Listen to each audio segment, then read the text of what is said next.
இங்கே ஏற்பாடுகள் எல்லாமே வந்து சிறப்பாக வந்து மக்கள் வியக்கும் தகையில் பாத்ரூம் வசதி, குடிநீர், யாருமே வந்து எந்த ஒரு விதத்திலையும் குறை சொல்லாமல் அளவுக்கு இளைஞர் அணியிலிருந்து எல்லாம் சிறப்பாக பண்ணியிருக்காங்க.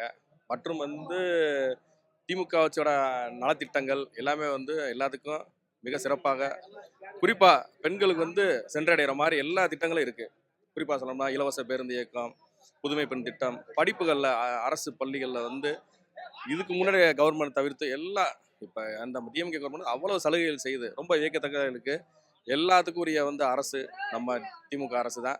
இப்போ நடக்கிற பிரம்மாண்டமான இளைஞரணி மாநாடு 2026 தேர்தலுக்கு ஒரு வெற்றிக்கு வந்து ஒரு முன்னேற்பாடு தான், அப்படி தான் நாங்கள் நினைக்கிறோம். தவிர்த்து நாங்கள் 2026க்கு போராடலை, 2031 நாங்கள் தான் அப்படிங்கிற எதிர்பார்த்து தான் இப்போ நம்ம செயல்படுறோம். நிரந்தர முதல்வர் எங்கள் சிஎம் அவர்கள் தான், என்றைக்குமே ஸ்டாலின் அவர்கள் தான். அதில் எந்த ஒரு மாற்று கருத்தும் கிடையாது.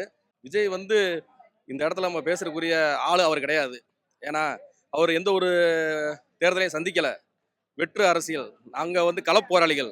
சோசியல் மீடியாவில் வந்து அரசியல் பண்ணுறதுனால அவங்க வந்து அரசியல் கிடையாது, சரிங்களா?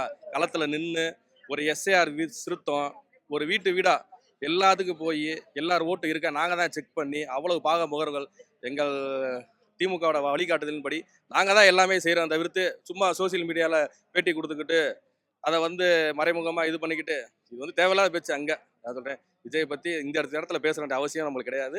அதனால் வந்து 2026, 2031 இனிமேல் வருங்காலங்களில் உள்ள எல்லா அரசும் நம்ம தான் இருப்போம். திமுக தான் என்றைக்கு வெற்றி போகிறோம், அதில் மாற்றமே கிடையாது. இது வந்து ஆண்களோட மகளிருக்கான அரசு. அதனால வந்து வெற்றி வந்து நமக்கு தான், அது வந்து மாற்று கருத்தே கிடையாது.